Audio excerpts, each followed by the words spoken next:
Bonjour à Legour. Merci, dass der Astrid Lulling TV Doc-Kanal guckt. Ihr könnt das Emission auch ständig lauschen auf meiner Homepage www.astridlulling.lu.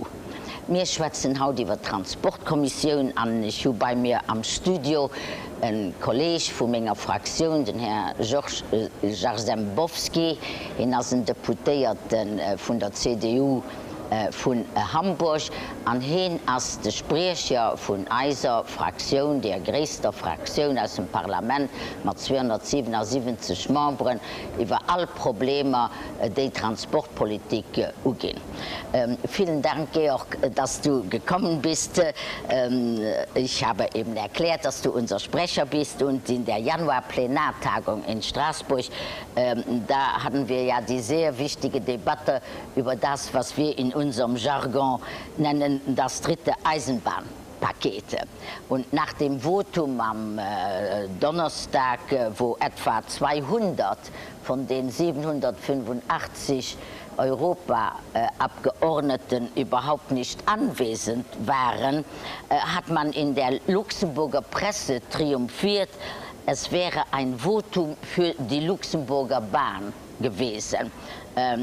Du hingegen bist, glaube ich, eher traurig über das Ergebnis, und in der deutschen Presse hat man ja auch die mangelnde Professionalität unseres Parlaments, auch was die Abstimmungszeiten bemängelt. Und ich möchte jetzt, dass du den Luxemburger mal erklärst, worum es bei diesem Paket ging, was positiv abgestimmt wurde und wo wir Probleme haben. Du musst wissen, die Luxemburger Eisenbahnergewerkschaften, davon gibt es zwei, eine sozialistische und eine christliche, die sind alle beide dagegen, die triumphieren jetzt und die glauben, sie hätten jetzt gewonnen, weil die Abstimmung ebenso ausgegangen ist, wie das der Fall ist. Und ich frage mich, gibt es denn da nicht Missverständnisse? Ich glaube, es gibt sehr viele Missverständnisse. Also fangen wir einmal an, was wir gemeinsam beschlossen haben.